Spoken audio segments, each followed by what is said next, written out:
You only get one chance to make a first impression, and I only got one chance to pick a first guest for this podcast. And I couldn't be more happy that I've chosen Eric Boles. Eric's a former NFL player. He's now a keynote speaker who travels the world with clients such as John Deere, Starbucks, Bank of America, Lockheed Martin. The list goes on and on. But I've observed him as a great husband to his wife, as a great father to his daughters, and I've experienced him as an incredible friend and leader. I understand that when others are observing your behavior, because we got, let's be honest, we got to measure results. We got to measure things. Right. But that is not how individual personal development and growth takes place. It always works from the inside out. We talked today about his rise and fall in the NFL, about how he picked himself up and overcame that situation to move on to an illustrious career, yet still with real life kicking in from time to time. You're not going to want to miss the powerful tools that will help you overcome. Years go by at times where you don't think anything's happening, like you see nothing above the surface. And the great challenge for all of us, those are listening to this podcast, and I love just the fact that we're talking about overcoming, right? Like, I overcome not after I get to the other side. I actually overcame before the results ever showed up. Like it had to happen on the inside, because if it doesn't happen on the inside. So happy to be here today with Eric Boles. Eric, former NFL player, also founder of the Game Changers Incorporated. Eric, tell us what the Game Changers does. The Game Changers is a learning and development company. I do a lot of consulting. I do keynote speaking. I do executive coaching. If there were 3 specific things that I spend my time doing, it's those. Our mission as a company is to coach, train, inspire leaders throughout the world in unleashing their potential and the potential of those around them. And like I said earlier, the way we do those 3 things is through, when I say coaching, that's executive coaching. When I say training, we have curriculums that have been translated in 8 different languages. Wow. They're used by corporations all over the world. I'm very grateful for that. And then when it comes to inspiring, that's the keynote speaking aspect of the business. Okay. Been after it for about, I can't believe I'm an old man now, but the Game Changers itself, going on 14 years. It has been 14 years. But me in this business has been 25 years. So the Game Changers wasn't something that you grew up thinking that you would develop someday. You had other plans starting out. So tell us a little bit about what life was like before the Game Changers. Oh, well, life before the Game Changers, I ran around and caught a football for a little bit. So I spent a little time in the National Football League. I was with the Jets, I was with the Packers. But even before that, I went to Central Washington University, the incredible Central Washington University. Yes. I like to say the most prestigious university in the central part of Washington. Yes. Okay. I like that distinguishment. Yeah. But I'm a proud Wildcat, right? Going and attending Central Washington University, I played football there. And I almost played basketball as well, but I played football there. But the reason I was there was primarily because that's where my buddies were going. Okay. And so, I was a marketing major. The NFL was not part of my vision or possibility even in my life. Why? Because I know I was the first player ever drafted from Central, I believe. Okay. But prior to me going to the NFL, we didn't have anyone who really spent a lot of time in the NFL. Sure. Prior to me going, I believe we have some players who've had tryouts, but I was probably the first one that I was aware of who spent time there. So my primary goal was just play a little football, have a little fun, then go find a job at some point. Sure. So you go to Central, you're a marketing major. Football ends up turning out to be something for you.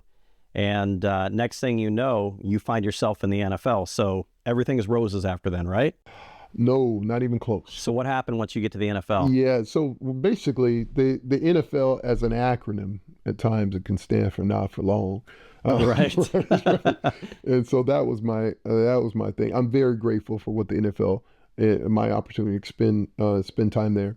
But I was, 11th round draft pick, more of a journeyman, learned a ton, was at some really great teams. But really, for some reason, something on the inside of me was fascinated, and not necessarily fascinated by how great players were. I got fascinated early by the coaches. Okay. And what I was fascinated by, Colby, is imagine having to lead a bunch of young men, because the average age is 23 years Sure. old, 24 years. I mean, you know, the lifespan of the length of time of players in the league is not very long. Combine that with their ages, with probably more money than they should have. Sure. Maybe a few egos. You know, not only amongst the players, but the coaches themselves. Yeah, I mean, that's an excellent point that I think we don't always think about is not only, we hear a lot of talk about these young players that are suddenly just flooded with more money than they've ever had training to know what to do with. And the NFL, I think, has taken some steps to try and provide some education on that. But from a coaching standpoint of corralling all these egos, many of whom have come from environments where they were a big fish in a little pond. Yep. And they've been told most, if not all of their lives, how amazing they are. And now they're kind of with their peers. Yes. Not only are they with their peers, just the mental this to adjust to that. Yeah. I say it this way because it's also true in some of the businesses that I work with, especially those businesses where it's an industry, or it's an industry that requires a specific skill set. Right. And so there's one industry I do a lot of work with where they attract like really high level talented individuals. And I tell them that it's fantastic. Here's the problem. The problem is most of the time what you're attracting are stars. You're not attracting role players. Right. And I have never seen a highly effective team that's just full of stars. Sure. Because I mean, somebody's got to do the work. Yeah, somebody has to set a pick. Right. If it's basketball, if football, somebody has to block. Somebody has to be there. So there's all these roles many times. So that is not an issue. Can people do it? It's an issue of what's their mindset. Right. And so, you know, coaches who are effective enough to get stars to buy into playing a role or shifting, helping them understand how to be a star in your role. Sure. Right. You still have the same attitude as being a star, but be a star in your role. That's the big adjustment. And so many times people ask, are they the most talented football players in the world in the NFL? I was like, no. And most talented basketball players aren't always in the NBA. Why? Because they are super talented, but they did not adapt, what they're talented in, because they're super talented. Just in the role they were trying to play, there's people far more talented. Like I say this about the NBA all the time, or the NFL or NBA, but the NBA specifically. If you are a great shooter and you think you're going to make an NBA because you're a great shooter, well, you're going to the NBA. Like the greatest of the greatest shooters are there. What else do you bring to the table? What else can you do? And if you can't do those things, well, you're not going to be there long. Sure. That was my experience with the NFL. Yeah. And so in the NFL, you get there, and I'm sure on some level you felt like you made it. And all right, all's going to be good now. But then you were beset with a couple big injuries that ultimately paved the way to getting let go from the NFL. Yeah. So that must have felt devastating at that point. Well, it did. But full transparency, the injuries that I experienced that helped facilitate my departure. Mm-hmm. Sure. Okay. The way I like to describe it is, I was promoted to fan. Right. Okay. But to be honest, as reflecting on it, whether it was an injury or something else, it was bound to happen. Okay. And the reason is my mindset, my mind. I was in the NFL, but I felt the whole time I was in the NFL pretending or being a poser. Because even though I had the physical ability, I didn't have the mental makeup. I didn't have the mindset. I didn't see myself as someone. I was almost happy to be there instead of thriving while I'm there. And I think I've heard you say something to the effect of you spent so much time preparing to be in the NFL, and once you got there, you found out that you lacked the preparation to stay in the NFL. Boom. You just hit it. And I know we're talking about the NFL, but this happens often. Like Absolutely. We put all of our work in getting to a place when you gotta, it's not just getting there, you gotta stay there. Like you gotta see yourself through that. Yeah, absolutely. Because once you're there, like everybody loves getting ready for the wedding. You're right. The real work happens after you say I do. After you drive away. You got to prepare for the marriage. Absolutely. Like, that's a different thing. And so this is how if I sit back and look, I was like, that was my challenge. Like, sure. My challenge was not how skilled I was at catching the ball, running routes. All those skills help. The real question is, where was my mindset? Where was my attitude? Did I have the attitude of someone who was going to be in the league 10 years? And the answer is absolutely not. Right. And so into that comes, I think, a lot of habits. What is it? FM Alexander says, we don't choose our futures. We choose our habits, and our habits choose our futures. That's right. And so, and I've also heard you say a number of times, we all have uphill dreams and downhill habits. Yes. So, within that, for people who maybe, let's say, aren't to a point where they're necessarily trying to overcome a struggle per se, maybe their overcoming is, hey, I've reached this peak that I've worked so hard for. Yeah. How do I maintain? How do I stay interested? How do I embrace the hustle so that I don't get so addicted to the peak that I'm miserable in the valley? Yeah, I love the way that you described it, but it was a line that I heard from the great Reggie White when I was in Green Bay, and he would say it often, and this is the term, the way it was described, or said to me, was champions are celebrated in the light, but they're made in the dark. Yeah. And so if you're only excited about the light celebration, Tony Dungy said it from a football standpoint. He says, NFL players in the NFL, he said, what you guys got to understand is you're paid to practice.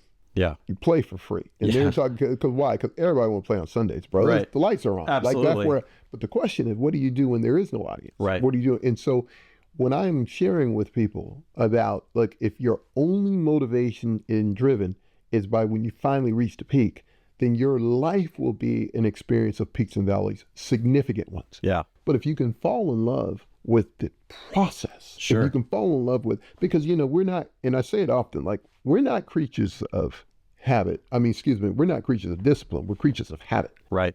So we got to use discipline long enough to create the right habits. Absolutely. So then, now I get the benefit of the habits. So I don't have to worry about raising up the intensity to get to that morning. I say all the time, consistency trumps intensity every time. Yeah. So if you live a life of intensity, like I get a bunch of intensity when I'm pursuing something, then once I get it, now you're going to have the opposite effect. Right. Because now you don't have the same drive. I was a big Game of Thrones fan. Yeah. I remember, I think it was Baratheon, the King Baratheon, before he faced his demise.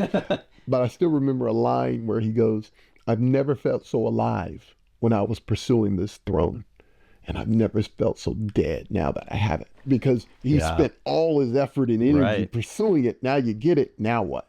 Right. And that happens often. Little catchphrase.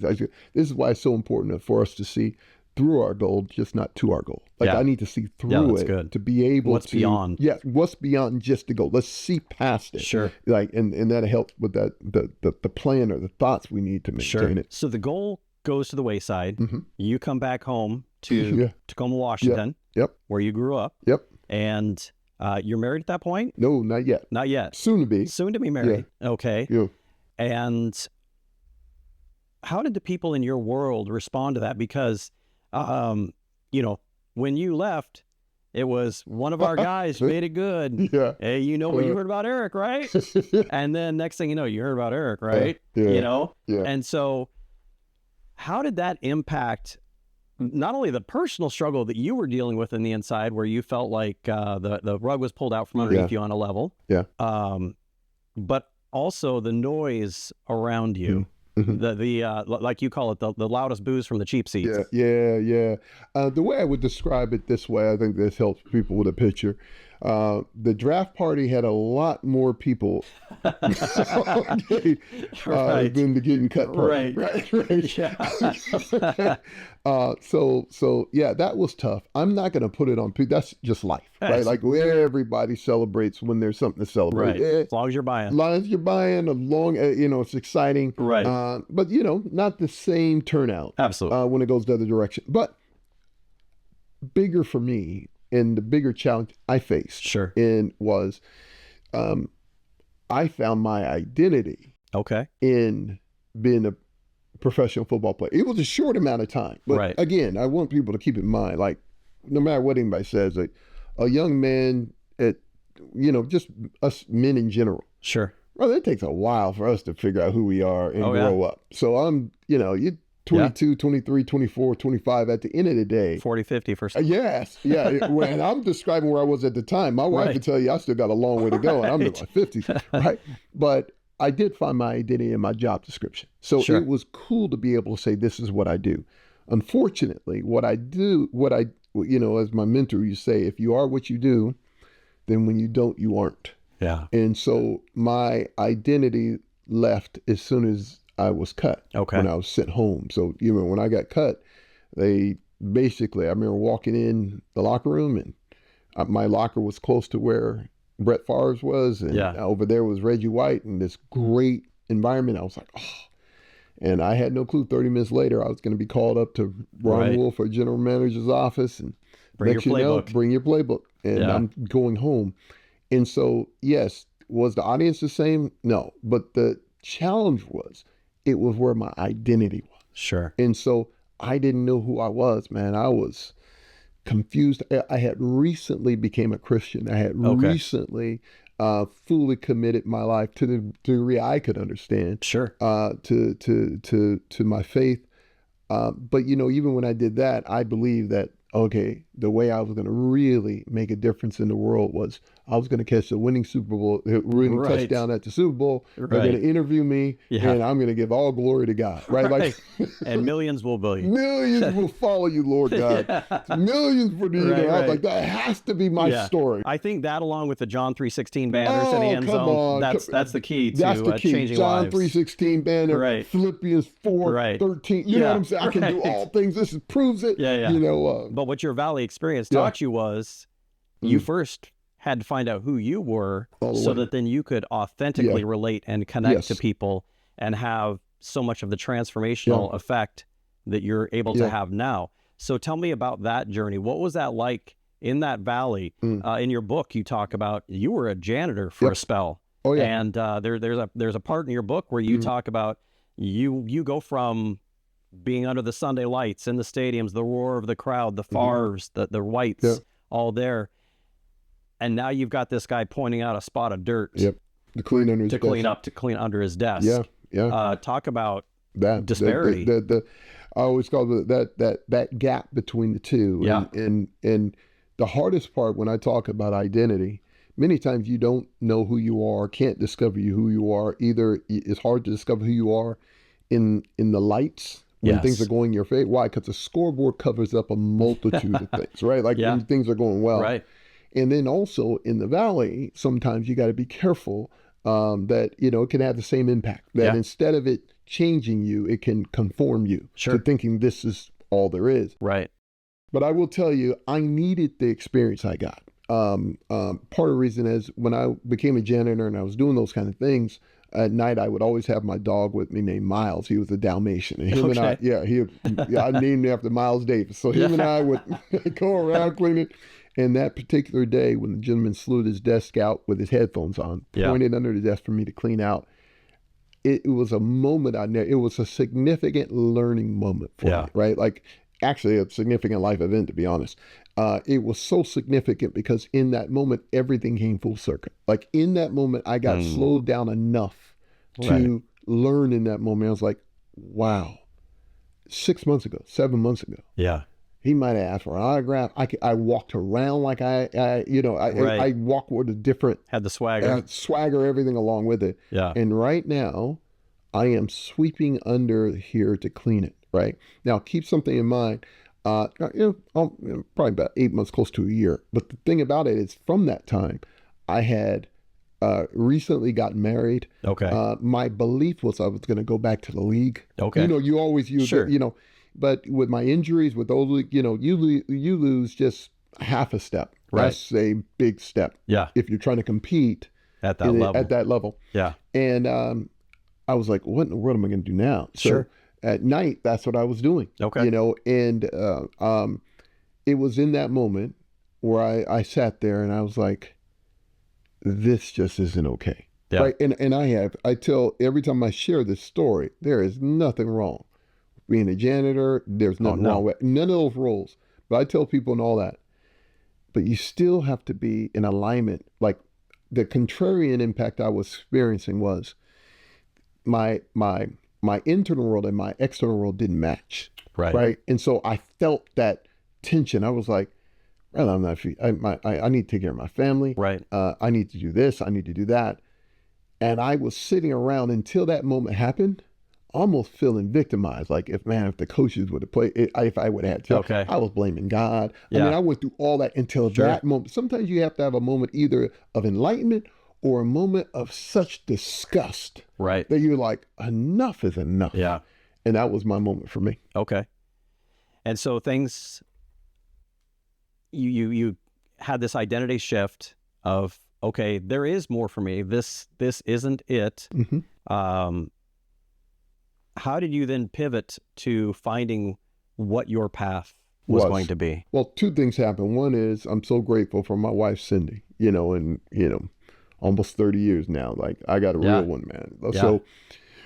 So never forget having that moment. So things didn't change the next day. I still had to go back and clean the building the next night. So sometimes when people hear this, it's like, hey, brother, you can, I may change. I didn't change destination overnight. Right. I just changed direction. Okay, Absolutely. Okay. So I still had to go back and clean the next night. But what happened was in the conversation with my wife, we got a real like, honey, what is it that I really want? What do you think I'm good at? Well, she knew there was two things. Two things is I love sports. Yeah. I love that. But I didn't want to coach. I did have the opportunity to do that. Okay. But that was not the lifestyle she wanted, neither did I want. Sure. But the other thing that I knew was, well, I like to communicate. I like to share. I like to speak. I never thought of that, though. Yeah. But part of the reason was, I did it all my life. Like, my father was a preacher. My uncles were preachers. Okay. My grandfather was a preacher. My grandmother was an evangelist. All that stuff was going on. So you almost don't even recognize the things, some of the giftings that you already received, right? And so it was in that moment. And then not long after that, I was doing some work for a nonprofit. I took a job at a nonprofit in town. And just hustling, but got to work with kids and always encouraging them. Sure. And then I was at a United Way function where a gentleman named Bob Moad, who became my mentor, was speaking there. And Bob he owned a company called Edge Learning Institute along with Dick Anderson and a couple other partners. And I never forget, as he was speaking on stage, I'm watching this, and he says something around potential, and he talks about belief and stuff we've heard all our lives. Sure. But sometimes a message hits you differently based on where you're at the time. And where I was sitting there, I heard him. Yeah. Because he described how you can have all the talent in the world and you can have all the ability in the world, but if your attitude doesn't match it. And I was like, he is describing me. And so I immediately came off the stage. After he finished off the stage, I came right up to him. Sure. And I asked him, which is something I also don't do very often. And I said, man, I am fascinated about what you said. I felt like you were describing me. And I kind of got, and I never forget two things he said. Well, first thing he said was, he goes, I want you to, first of all, know, if this is not what you're liking, you do know there's another way to live. Yeah. And that was like an aha moment. Yeah. Like, I was like, so I had a choice in the matter. Right. And then the other thing, he gave me opportunities to come see him. And I found out he was also a Central Washington University. Another Wildcat. Another Wildcat. But I'm grateful for that. I say many times I've had some incredible people in my life, but that moment with Bob right there was a game changer in terms of professionally. I got a picture of what was possible. Sure. That's all I had. I had a picture. I didn't know how he did it. So I came home that day and told my wife, I found what I want to do. I found what I was supposed to do. So I'm going to go do it. And that's all I can tell. I had no game plan. I had no method. I'm going to tell you for the next 2 years, I starved, but. Yeah. Yeah. You talk about cold calling and up and down, we're in Washington, up the I-5 corridor. Anybody who will give you the time of day, and even those who won't. Yep. Give me 30 seconds. Yep. But in there, you mentioned a nugget that I think too often we think that there's this magical purpose fairy that comes down, and we have this valley moment where instead of it being the end, we allow it to refine us. We allow it to help us dial things in. But even still, we think there's this snap that happens where suddenly everything changes. And all the changes were you became aware of a new map you needed to be looking at. Right. And you started adopting some new coordinates to direct your internal GPS toward. But as you pointed out, initially the location's the same. You're still back at that same job where you've got people, come on, clean that up. That sort of attitude towards you. It wasn't suddenly back in the spotlight walking the red carpet. That's right. So I think that's key, because I think we so desperately want things to change that we fool ourselves into thinking that there's a magic fix, an instant fix. I got to tell you, Colby, I live by this principle. I live by this, by this visual. Yeah. Biblically, it talks about a tree planted by the rivers of water, like in due season. Yeah. Right. In due season. Right. But the bigger thing is, in due season, growth, though, doesn't take place above the surface as much as it's taking place beneath the surface. Yeah, that's good. And, I often use in every analogy or every time I'm keynoting the aspect of an acorn and an oak tree. Yeah. And then an oak tree and a forest of oak trees. And the reason is transition between an acorn becoming an oak tree. The majority of that growth is happening beneath the surface when you can't see it. Right. The challenge is we evaluate almost everything based on what we can see above the surface. Absolutely. And I tell people, I understand that publicly. I understand that when others are observing your behavior, because we got, let's be honest, we got to measure results. We got to measure things. Right. But that is not how individual personal development and growth takes place. It always works from the inside out. Right. We know that from just business. We know that from everything, but we know that biblically. We know that spiritually. Right. But practicing it and remembering it is everything. So there's time for, I love using the acorn oak tree analogy. Yeah. But the reality is we're probably more like a Chinese bamboo tree where years go by at times where you don't think anything's happening. Like you see nothing above the surface.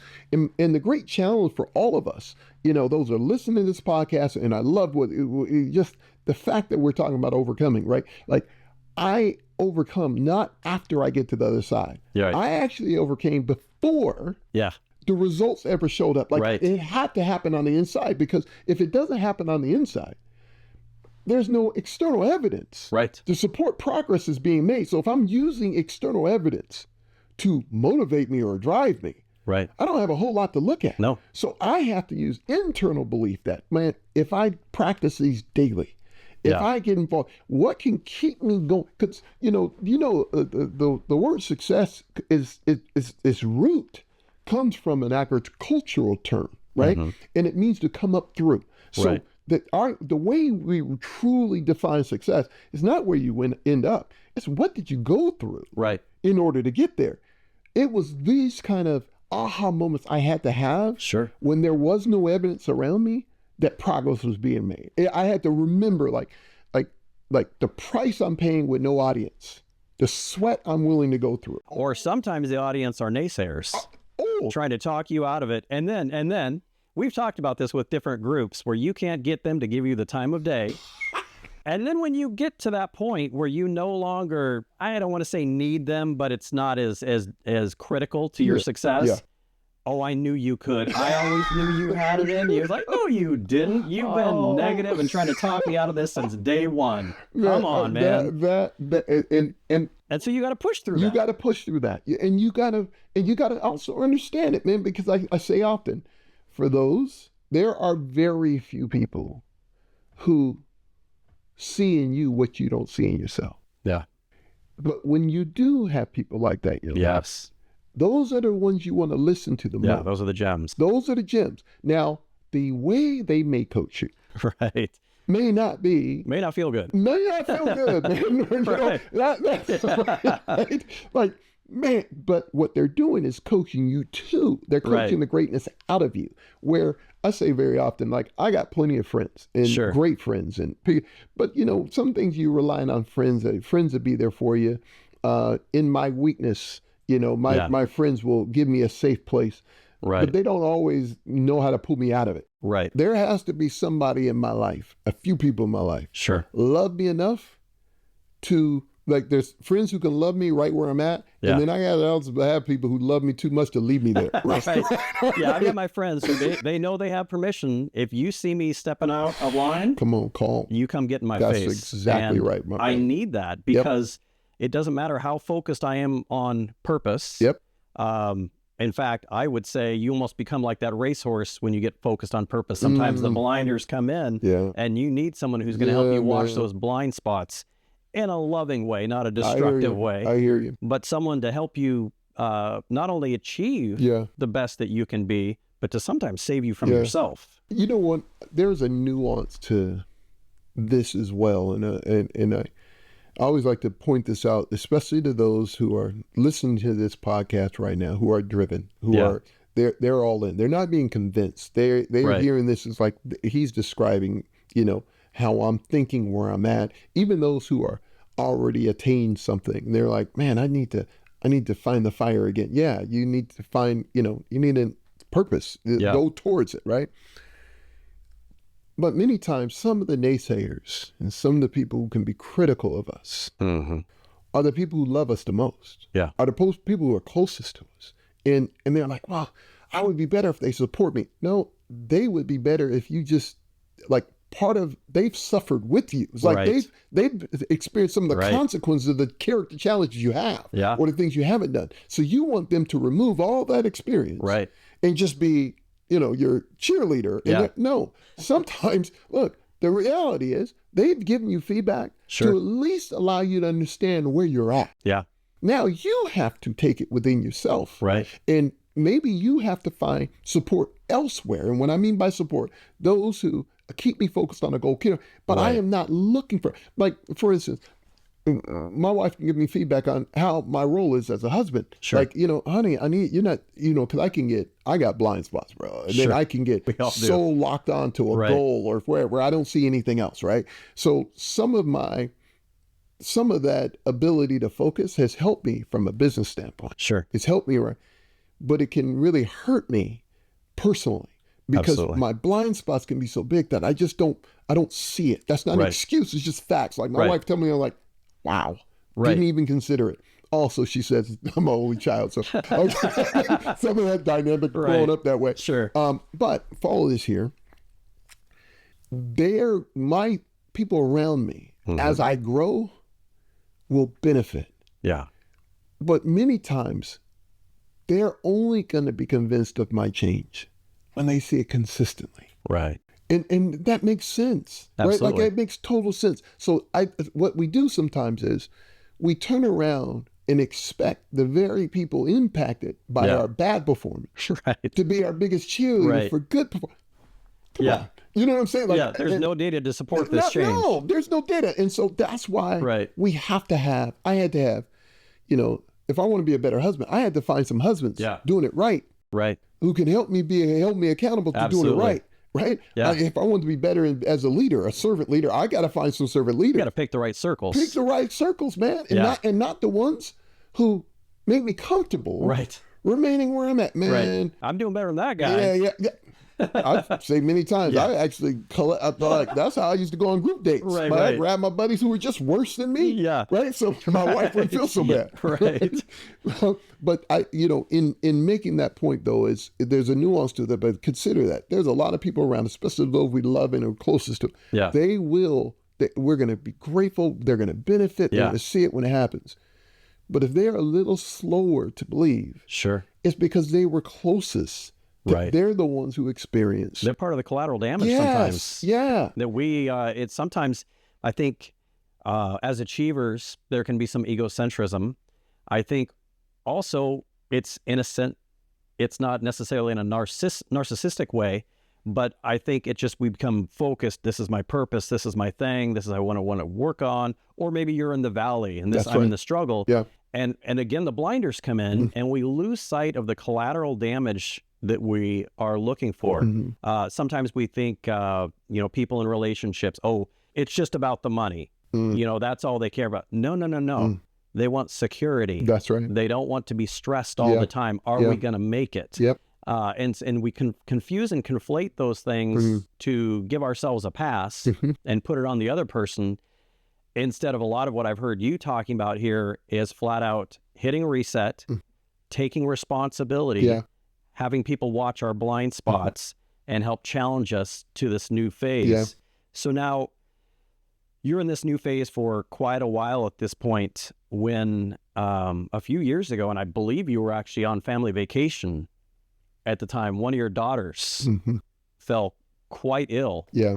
And so you've gone through season after season of, peaks and valleys personally, I'm sure in your marriage, as every marriage has those growth phases.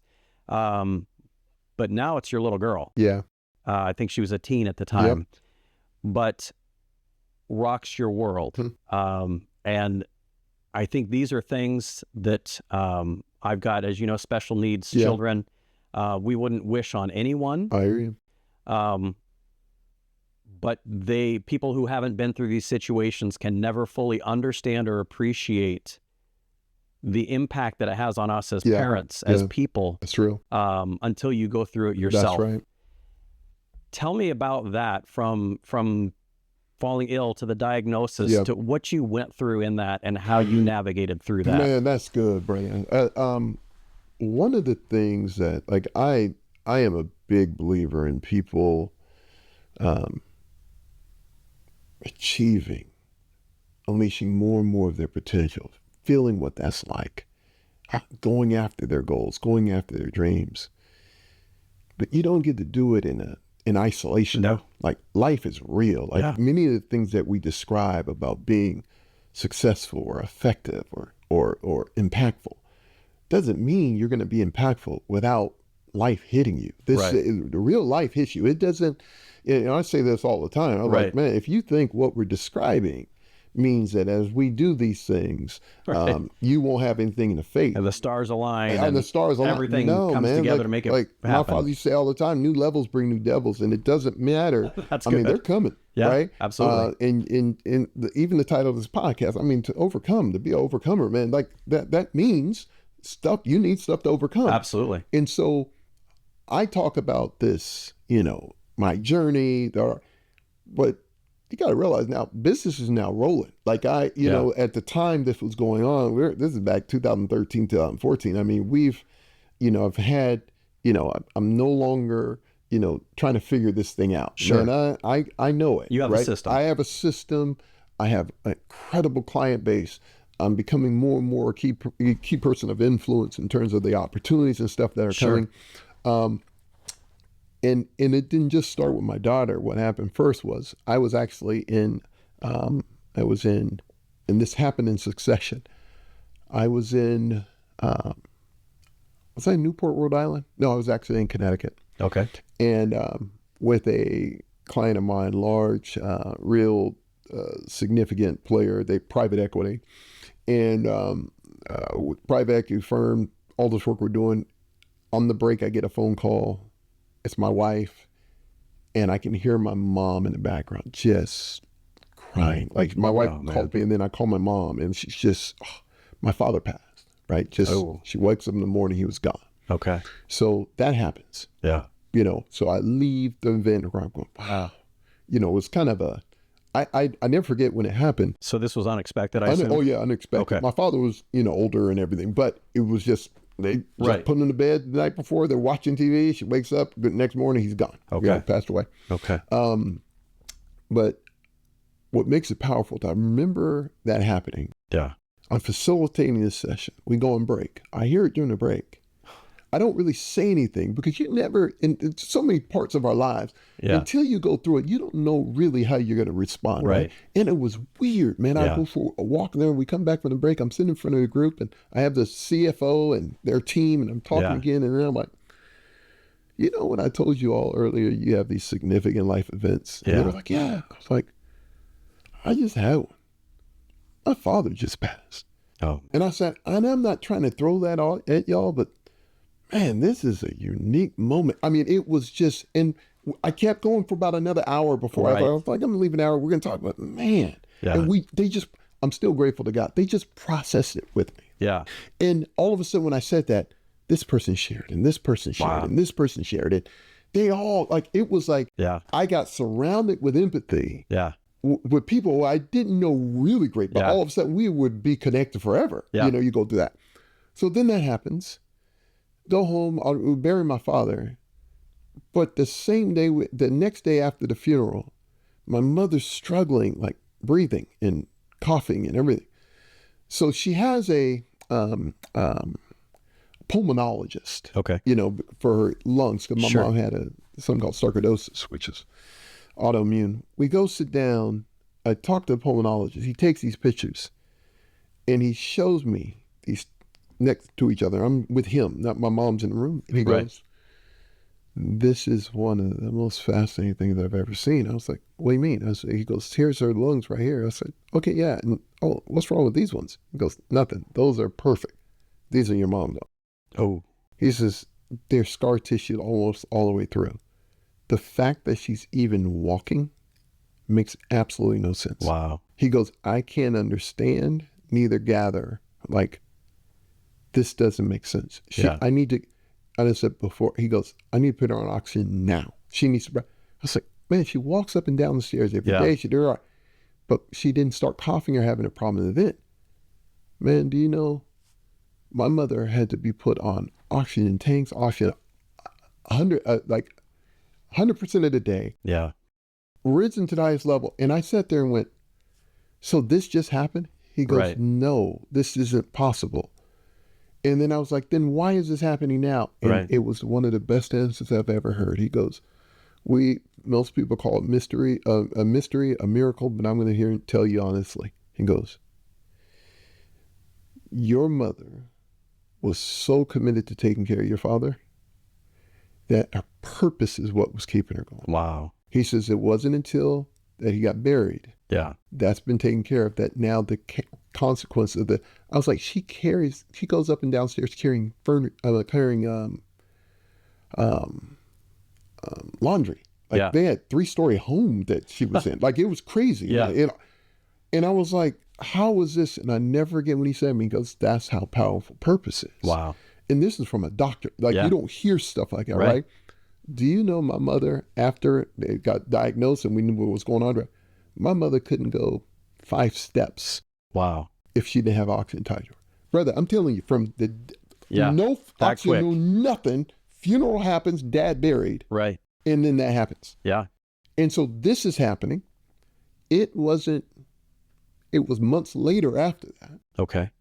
That we're now in Hawaii family vacation. Sure. That my daughter Madison at the time was about 5'7", 130 pounds, whatever, 125, 30 pounds. All of a sudden, now my baby is, we're there for 3 days. And she's complaining about her knees and everything like that. And at the time, Madison's kind of the life of the party. She's not she's like, let's go. Right. But she was always complaining about her knees hurt, and she was a little attitude. Now, I literally thought it was the attitude problem. And so I was telling her, we'd be on the beach, I was like, come on, just do some squats. Just need to, so I had her on the beach in the sun doing all this stuff. Man, by the time we got back after 4 days, my baby went from 5'7", 130 to 5'7", 113. Oh. She was 113 pounds, losing 17 pounds in 4 days. Wow. We went and saw the doctor, our pediatrician. Yeah. And I never forget, he had her do this strength thing. He thought, oh, she's strong. But he saw these little sores at the end of her fingers and in her toes. As a result, he was like, I just want her to get one more diagnosis, make sure what's going on. And next you know, we're at Seattle Children's Hospital, and I was like, okay, can we come on Wednesday? And they were like, no, you need to come right now. Oh, wow. And we're like, okay. We get up there, they check on my baby. Many of her symptoms were consistent with leukemia. Okay. And so we had to have a period of time where we were waiting Yeah. to find out if that's what it was. Yeah. That might have been one of the most difficult moments. Now, keep in mind, now I having success in business. Yeah. Mr. Problem solving. Right. All the stuff that we talk about in business. Right. Man, it just got real. Like, I understand my mom and I understand this. That's hit me. But then now it's touching my baby. Yeah. While I'm still trying to do, like we're still doing. And then we come to find out what she has is, she was there for a week. What she has is lupus, and a pretty high strain of lupus. But fortunately, we go through all that. Yeah. Tough for her because she had to take prednisone, which blew up her face. Sure. Going into 8th grade. That's a rough time. That's a rough time. But it did change her personality in some way. Like I like to call her now more of a, she's more of a charismatic introvert. Okay. Before she was always just charismatic extrovert. Like, she can be charismatic in moments, but she always pulls away. Okay. And some of that, it was influenced by that. But Sure. Not to get too lost in that, one of the things that you were saying about, what happened when it touches your child. Yeah. That's what it did. Like, Absolutely. what it helped me realize is what I had control over and what I didn't. Yeah. I used to, my faith in the Lord and my prayer life and everything, but I admit a lot of it was driven by what can be acquired. Sure. You know what I'm saying? It was very, my faith and my personality in terms of my philosophy on life was aggressive and taking up, Sure. So all my prayers were to take this and Lord, help me steward over this and everything.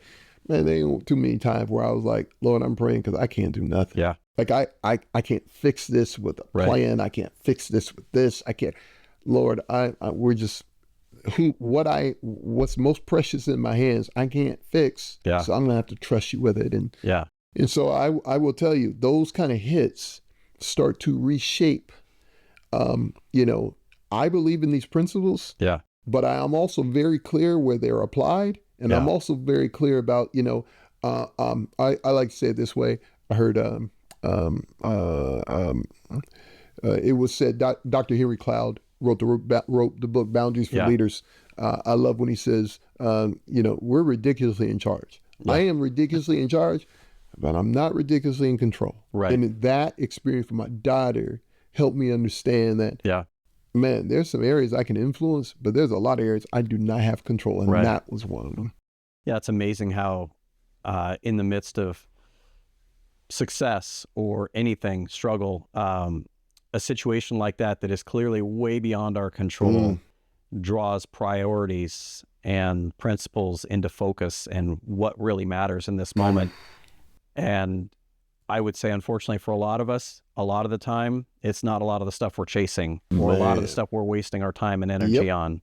Yep. And so what's her prognosis now? What's her situation now? So she's doing great. She's doing great now. But there's also an additional, well, actually incredible experience going through it. So from my mother ended up University of Washington. I'm so grateful for him. But at the age of 67, almost 68, she actually was selected to have a lung transplant. Wow. Which, first of all, just being selected is incredible. Right. And then the fact that she's doing so amazing right now. Yeah.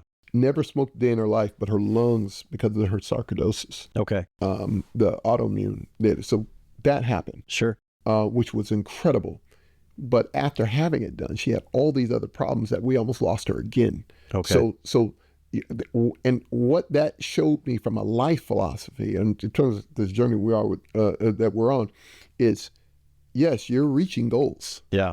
But again, life isn't just peaks; it's also valleys. Yeah. And then now the valley may not have dropped so low, right? But the valley, what you have to learn is what did you learn while in the valley? Yeah. To know that. Not to avoid valleys, but just to equip you better when the valley comes back. Absolutely. So I say that about my mom because I was like, oh, okay, that makes sense. What I wasn't expecting was that we were going to have another valley with my daughter. Right. Madison. So Madison went from lupus to going through that, and then everything exploded athletically. She became one of the top volleyball players. We're traveling all over the country. Yeah. She's getting offers and recruiting from everywhere. Wow. She's an incredible story because she's can be a lupus advocate because there's not too many kids out there with lupus performing at this high level. So all this stuff is going together. The recruiting process she goes through, everything is like, Lord, we know, okay, this has not only happened to her, but this has happened for her because look where I've gone. Right. Now she gets to college, gets to Colorado State University, go through all the things. We're thinking, man, she's made it. She's achieved everything. Right. Then all of a sudden, her chest starts hurting. All of a sudden, she gets anemic. All of a sudden, things are starting to happen. I mean, they have to shut her down a few different times from playing, where the doctor's like, hey, we're just going to, lupus strain, or it's might going a little crazy. Sure. Man, we end up thinking that's what it is. Finally, she has to medically retire. They still honor her. The school is incredible. Man, we end up finding out that my baby's losing weight. So now she's not 5'7". Okay. Now she's 6 foot tall. Yeah. Now, instead of being 6 foot, 165, just skin, bone, and muscle, my baby is now 6 foot, 118 pounds. Oh. And we still can't figure out what in the world's going on. I mean, my clients are everything. Yeah. This is what ends up happening. We end up finding out that my baby has Hodgkin's lymphoma, that she had cancer. Oh, so we went from lupus to come back from lupus. Yeah. And then you discover she has cancer. Yeah. Now, it's the cancer, fortunately, like aggressive treatment, aggressive everything. Once you got, but what was the most significant part of the journey, again, is remembering we're only ridiculously in charge of our response. Yeah. So how did you and your wife handle your responses? How did you navigate through this? Literally, I say it all the time. Not only, obviously our faith, but I want to get practical with people who hear this. Absolutely. Like, it's amazing our roles because I'm calm. I'm usually the one who's, when I break. But man, anything mess with my kids, right, or mess with me, there's a different dynamic shows up in my wife and I fell into the right order. She took hold of that. I mean, funny joke, we find out she has cancer. I've shared this even on stage with folks. I remember looking over my wife, seeing how calm she was. Yeah. And the thing that goes through my head is, I'm telling you, funny things happen. Like, I look at my wife and go, I walk on the carpet with my shoes off and you lose your mind, but right now you're going to be calm. Right? Now I'm saying it in a funny way. But the reason is, as optimistic and as la-la land I sometimes can live in, she totally is that way when it came to this. Okay. She was like, we need all the information. Yeah. I want every ounce of it. Yeah. Give me it all. We need to know what we're facing. So she goes into problem solving mode. Oh, and just, we got this, God got this, we're fine. I mean, it was and my daughter did the same thing. Yeah. And so I am the one now, like. So you're struggling in the moment, and they're going to what you were talking about earlier. They're already seeing and owning the overcoming. Yes. Just how are we going to get there? How are we going to get there? So we just need to know a plan. And I'm looking at my wife, I'm looking at my daughter, and I'm like, wait, hold on. We just heard cancer. We just heard this. The doctor literally went through the process of tell us very clearly. Right. This is super aggressive. We don't do this. And I asked, look, okay, so what if we don't do this yet? Like, this is going to take your daughter's life. Like, in the meeting, they're telling us this. And Madison is, her shoulders are back, her head's up. And I never forget asking her, I said, babe, you're so calm. And I knew Cindy was. And I was like, yeah, what? She was like, Dad, it's the confusion that could kill me, not the cancer. Oh, now I at least know what we're facing. Yeah. And I just sat back and I said, did I just hear that from, she's 23 now, but I just hear that from a 21-year-old daughter. What in the world? Yeah. What is taking place? And one of the things that even landed even more, my brother, during this time, remember, I'm still traveling. Yeah. I'm still speaking. I'm still speaking on the principles we're talking about. Sure. Do you know how many people in the audience walked through this, carried me through? I mean, I was meeting people after every session, every engagement. I have leaders who I executive coach to this day. Yeah. Who they are friends for life. Yeah. Because they have walked through it. But every one of us, while walking through it, were walking through their own journeys, some individually, some families, right? And this is what I understood. There's no level of achievement, and I'm not going to say of success. I'm going to use the word of achievement. Sure. However you want to measure, whether by your bank account, by your impact, by your influence, by the peace you have within your family, however people want to measure achievement, it doesn't insulate you from life and from those hits. Yeah. And so being able to, you ask of doing it, what allowed it, man, it was, aligning us together. It was systematically, like, what does Madison need? We're going to follow these scripts. Right. Where everything, but it is about her, not me. I struggled with that at first. Sure. I didn't know I struggled with that until I had a cousin. I went to a cousin. I was like, oh. And I started talking like, man, what did I do wrong? And my cousin he was like, I'll never forget my cousin Regina. She looked at me, she goes, if you don't get out of your pity party, this ain't even about you. How are you going to make this? You finding a way to make you the martyr to this story. Yeah. When you remember when we say we have to have friends who help us with our blind spots? That hit me so hard. Yeah. And I started realizing I do that in a lot of areas. See, I love stories. Me and you, I love reading books. I love a hero moment to right. You don't turn every story you're connected to make sure you're the centerpiece of it. I didn't realize I was that selfish. Oh, yeah. But I was, man. Like, I discovered so much about myself that I would have never known without certain things touching my family. And we all have that, because the best marketing doesn't make the company the hero. The best company makes the potential prospect the hero of the story. Because we don't watch these movies, we don't read these books, whatever it is, because we want to see so-and-so be the hero. We see ourselves in that story. I don't write myself into the script as Obi-Wan. I write myself in as Luke. Come on, man. And so that's the way it is. So when we have someone who's close to us, who knows us well enough, who we've given access to get out that scalpel and do a little surgery and say, hello, it's not about you. It's about them.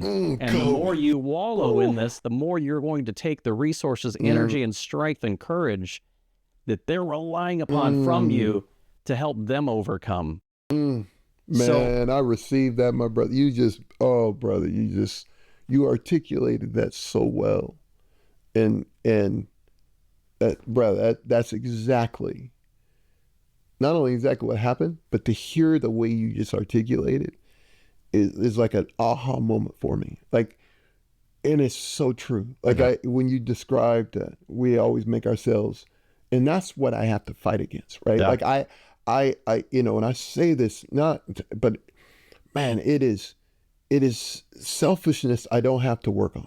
Right. Like it's selfless that I have to work on, right? Human nature. Yeah, human nature. And I never get, like, even when it comes to goal setting and all the things that I do, I realize sometimes, like, man, every goal I set, every picture of a future, ideal future, it doesn't have to be a self-portrait. Ooh, right? Like, good. It doesn't have to be a self-portrait, but many times it is. And this is why when they say you move from, significance, it's when it's no longer about you. Yeah. But that sounds good. Right. It really does sound good, right? Like, and I can write more checks to make it feel like that, right? Absolutely. Or I can do certain things. Right. But man, to truly experience that, I am still working on it. Not to make this sideways, but you just hit something that's so true, because it's my ongoing battle, right? Yeah. And my ongoing battle many times, and I say this, even to the leaders I have the opportunity to serve, in from a coaching perspective, man, it is so hard sometimes to not make it about me. And the indicator for me is, how many things can I be involved in? How many things can I serve in? And I'm okay if no one says anything or recognizes it, right? And I say that all the time. It's like, oh, that's no problem. Well, there's not many things I'm involved in where I don't get recognized from the country. Right. Just being honest. Right. Right. And where you're at. It's where I'm at. And so this is why, like, the truth serum that my wife gives me. Yeah. My buddies who give me a bunch of truth-bearing exercises, who challenge me, call me out. My daughters, I ask it for feedback from my clients, but we ask for the real deal, right? Like, for those that I serve. Now, I'm always giving feedback. Sure. But it's so important that I'm asking for going back in the areas Yeah. that not just tell me I'm awesome, but in the areas where they give me the real truth. Because, man, I can look awesome, man. That's just really good marketing. Right. You know? Absolutely. Man, brother, you really helped me. Thank you for that, Kobe. Man. Yeah. I mean, you see what they do in some of those food ads to make the food look a certain way. Man, and, that broke my heart when I found out. Because every time I go to a place and I'm like, this doesn't look like the commercial. No, doesn't look, taste, or smell like. So you mentioned a number of times all the people you encounter, all the people you interact, and I'm sure you've heard all kinds of stories. What's something that you've consistently heard people, and just keeping it simple and practical, that they regret not dialing in, they regret not getting a better handle on, that's held them back from later success in life? I love the question. Let me answer it this way. The term I'm going to use sounds very broad. Okay. But the tool I'm going to use becomes very specific. From a broad standpoint, the thing that most people regret is fear. They allow fear to stop them, or to get in the way. Now, when I use the word fear is very broad. It can be fear of failure. It can be fear of rejection. It could be fear of success. It could be fear of any kind. Right. But basically what happens is fear is an emotion. It's an anticipation of danger. So it either causes you to fight, to flee, or even freeze, right? Like you get stuck, you didn't move. And the reason why I say, what can cause people wait, but a practical way of getting out of it, too often we don't confront fears. And the way you got to confront your fear, many people say, okay, I'm afraid, do it anyway. I love all those sayings, but practical confrontation of fear is taking it out of your mind and putting it on paper in front of you. Right. So the very act of, what am I afraid of? Write it down. Yeah. What do I want? Write it down. And this works in both directions. Now follow me. What happens too often is my imagination is one of the greatest performance enhancers, or it elevates everything. Absolutely. Right. So a fear not confronted with a pen and pad or put in front of me, it allows my imagination as all kinds of flavor around it and details around it. And all of a sudden it becomes so real that I don't move. Yeah. And one reason is, the stronger the emotion, it's hard, I can't actually tell a difference between what I'm imagining and the experience. I mean, the gap between two is so close. Yeah. So when I write this, okay, what am I afraid of when I need to have a conversation with so-and-so? Yeah. Well, when I'm sitting there and I need to have a conversation with, okay, what is my concern? They're going to take it the wrong way, or they're not going to listen. But when I put it down and write the actual, when I say they're going to take it the wrong way, where I go in my imagination is all over the place. But when it's right in front of me, and I ask myself, how can I prepare myself to alleviate that? Sure. Man, boom. Okay. I'm telling you, this happens in 2 minutes. I got a solution for that. Just writing it down, coming up with my confidence goes up to go ahead and have the conversation. Yeah. And so it's a practical thing. Now, in reverse is also true. What also can people regret or whatever? And some regrets especially for the achievers out there who listen to me, our regrets is usually we probably acted too impulsively. Okay. We probably went too fast. We probably spent too much. Our optimism became our plan. Right. Optimism is great to design the goal or the dream. Right. That is not the plan. I tell my kids, hope is an idea. It's not a plan. It's the worst strategy in the world. Literally, there's one of my largest clients I got because I stood in front. The CFO was there, who was a big decision maker. Yeah. And he went, I said, man, hope is a terrible strategy. He went like, that's my guy. Right? Now, follow this here. The reason I bring this up on the flip side, and still using a pen and a piece of paper, is the minute I said, this is what I want. This is what I desire. Yes. Yeah. Okay, this is the dream. But when I sit down with a piece of paper and just start thinking, okay, what needs to happen? First, why do I want it? And what needs to happen for that to happen? Once I start actually writing stuff down, the reality of the price that I need to pay, or the reality of the work that goes in it starts to reveal itself. Yeah. Now, the good news about that is when I look at what I want and the benefits of it, Right. and I compare that to the work that Right. goes along, now I'm using, like, even Jesus says, like, hey, count the cost. Absolutely. Like, so what we're doing in those moments on both sides Yeah. is having a very, I'm not being an optimist. Right. I'm not being a pessimist. I'm being more of a pragmatist. Sure. Right. So my goal can be, that goal is not unrealistic, but my timeline is. Right. Because I didn't spend the time to do it. In reverse, Right. actually, that goes very realistic. Why? Because I have a timeline that I can do. Sure. So my confidence goes up in that. Yeah. It gives reality on the other side. Sure. So if I ever sat back and said, what's the most practical thing I've ever done? Is that. I understand which direction I lean. Okay. And because I naturally lean optimistically, I have to have things that kind of put me in check. If you kind of lean to hesitation and pessimistically, you need to put things in check. Why? Because you may discover there's small little actions you can begin taking Right. that all of a sudden build momentum, and you were like, this isn't as complicated as I thought. Yeah. On the other side, sometimes we got to be told, Right. you know what I'm saying? Yeah. Actually, this is more These are the complicated. bigger boulders. Yeah, because especially for those of us who can be so driven by optimism, Right. we're willing to put money behind it. Yeah. Right? Like, so, Oh, yeah. you know, Yeah, absolutely. absolutely. And so, if I hope this makes sense, but Absolutely. you know, because I am not one, as much as I live by vision and possibility. Like I say all the time, one of the reasons I'm most proud of is, you know, the vision I have for my business and the vision I feel I've discovered.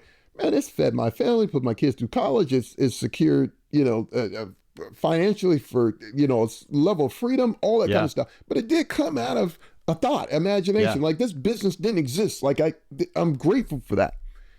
Yet at the same time, it can create a level of arrogance Sure. or belief that I can do anything. Right. No, yeah, maybe. But can you afford? Right. Can you? What's the cost? What's the cost? Yeah. You know, and so that's why both sides going about that in that kind Right. of way is so important. Yeah. Hopefully that makes some sense. Yeah, absolutely. So let's do some rapid fire questions here. So what do you do to create a sense of forward momentum when you feel stuck? I review my highlights. No. Yeah, and Okay. so the momentum is a result of moments placed together. So all I do to create momentum all the time is I sit there and I was like, okay, I need some momentum. So guess what? I need to capture a moment. So I just need to the way I call it, I need to win the moment. And so the way I win a moment is just reflect on any little win. Yeah. Like I don't care how small. I do not care what anybody else thinks. Right. Even the Bible says, do not despise small beginnings. Right. So I create momentum. Like one day, like, I just got, well, my goal is to get out of bed, drink a glass of water, boom, that's a win. Yeah. Okay, what's the next thing? Yeah. And then if I can put enough of those together, I got momentum. Right. That's how I keep I like it. What's one practical step people can take today to help them overcome whatever they're facing? Identify, write it down. Okay. I said, right, that the best way to overcome something is to articulate what it is you're trying to overcome, like identify it. And so that's the most practical thing that you can do. What am I trying to do? Why am I trying to do it? How am I going to overcome it? Okay, what's the benefits to overcoming? And lastly, what's the cost of an action of not moving? So you need some urgency, but you also need to be clear about what it is you want to Right. write. And so one of the things I talk with my kids a lot about, embracing the hustle, embracing the in-between phases, because that. most of life is not the valley. Nope. Most of life is not the mountaintop. Most of it is you're somewhere, maybe you're sliding down or climbing up or a little of both. Yep. How do you, in those times where, you know what, it's not terrible, it could be better, but it's not terrible either, we get lulled into this sense of, that's good enough. Yeah. Instead of, okay, this is what I've been gifted with. These are the opportunities that are out for me. How far can I take this? What can I make this? We sometimes get lulled into this slumber of good enough. Yeah. How do you get unstuck from the good enough and overcome Yeah. mediocrity? First of all, the first thing I do is get clear of what do I want to, because I can't make everything like that. There's got to be areas of your life that are just mediocrity or good enough is good enough. Okay. And so I tell people, I like the question, but it needs to be targeted. Sure. So there's certain areas that I need to target because good enough isn't good enough, right? And so I want to be specific on those areas. Absolutely. There's other areas that as long as I do my everyday drills, it should maintain it. Right. Right. And because there's some areas of my life, I don't have the energy, and no one does, to be thinking about everything that needs to grow. Right. Right. So we need to target what are those areas that need to grow. Sure. And so when it comes to those areas that need to grow, I'm always thinking about not just what I want to grow in it, but why. I realize, like I say this about companies I go to, there's so many companies that have, they have a mission statement. They just don't have people on a mission, right? Okay. And so, usually us individually, the why behind doing more or constantly pushing has to be strong enough to overcome the natural inertia that comes with good enough being good enough. Okay. Because we are always allowed good to get in the way of great. Like it's just inevitable. So I just tell people, be selective on where you want that to change. Because certain areas you ain't gonna. Now, on the flip side, one of the things that can also help us avoid the ups and downs is what are those everyday drills that if I just keep following, over time, the compound effect is like, that's how I am with the gym. Sure. I don't have to think about going to the gym. I don't sit there, I want to get stronger. No, I just follow the same routine, add a little more weight. After a certain period of time, I just follow the script. Now people are like, man, how'd you get the discipline of following the script? I don't have a discipline of following the script. I have my discipline is actually a habit of just showing up. Yeah. I made that first. Right. Then what I plug into it don't matter. Every workout works if you work them. Yeah. Right. Absolutely. Right? This is who I am. So this is what I do. So what I'm telling people right now is identify what areas that attitude of complacency, right, like will harm you. There's some areas that, hey, I don't want to mess with. But the ones that you know you need to continue to progress, do. I'm a big believer. Like my mentor used to tell me all that. Either you're green and growing, or you're ripe and rotting. And I used to like, I get it. But then he would go on and tell me, he goes, now there's some areas of your life that should rot, man. Sure. Everything has an expiration Everything has a season. Everything has a season, and it's totally okay, right? Because it rots. Just whatever it rots, make sure it becomes fertilizer, right? He goes, but there's certain areas that it got to stay green. That you got to keep pruning, but you can't do everything. Yeah. So just be selective on what gets it, and that's usually tied to being really clear about what your values are. Yeah, and it's funny you bring up the clear, because as the threads that I've heard woven through this entire conversation about overcoming is getting clarity, getting clear about where you are, where you want to go. Come on. Being consistent once you establish what your destination is, and gathering support around you to hold you accountable and guide you and help you. That's good, Kobe. That's right on. You just hit it, man. That's it. All right. So I appreciate you coming on with me. Man, this was awesome, my brother. Thanks so much, bro. All right.